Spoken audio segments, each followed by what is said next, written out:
நீங்கள் பார்த்து கொண்டிருப்பது இது வாதத்தினால் வருகிறதான வலிகளுக்கு ஒரு மருத்துவ குறிப்பாக நம்ம பார்க்க போகிறோம்.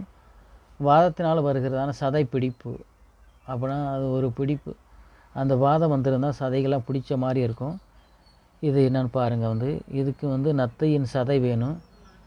தேன் மிளகு, அதான் வெள்ளை தேன் மிளகுன்னு ஒன்று இருக்குது, அதுவும் கிடைக்கும் நாட்டு மருந்து கடையில்.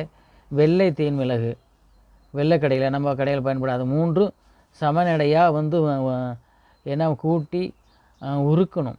இது எல்லாத்தையும் உருக்கணும், தண்ணீர் ஊட்டி. ஏன்னா இது மூணும் சேர்த்து உருக்கினீங்கன்னா அதிலேருந்து சில தனியாக சில பார்சஸ்லாம் பிரியும். தண்ணீர் ஊட்டி பிழிந்து எடுக்க அது ஒரு களிம்பு மாதிரி வரும். அதை எடுத்து ஒரு டப்பாயில் எடுத்து வச்சுக்கிட்டு என்ன பண்ணுறீங்க, மேலே அதை வாத பிடிப்பு உள்ளவங்களுக்கு மேலே பூசி வருங்க. சதை பிடிப்பு உள்ள இடத்த பிடிச்சி எங்கெங்கே சதை பிடிச்சிருக்குதோ அந்த இடத்துல மேலே பூசுங்க. அதெல்லாம் உங்களுக்கு நல்லா சரியாகும். இதை பார்த்து பயனடைங்க. இது உங்களுக்கு திரும்பவும் சொல்கிறேன், பாருங்கள். நத்தையின் சதை, அது நத்தை உங்களுக்கு இழந்த எங்கள் மழை காலத்தில் எல்லா இடத்தையும் கிடைக்கும். மற்ற ஓடையில் இருக்கும்.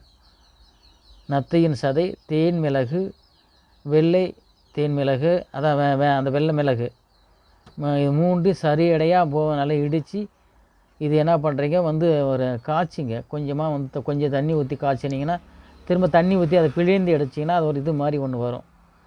அதை எடுத்து மேலே சதைப்பிடிப்பு எடுத்து கட்டி வந்தீங்கன்னா இது ஒரு எளிமையான மாதிரி தான், சதைப்பிடிப்புக்கு நல்லது. இதை பார்த்து பயனடைங்க.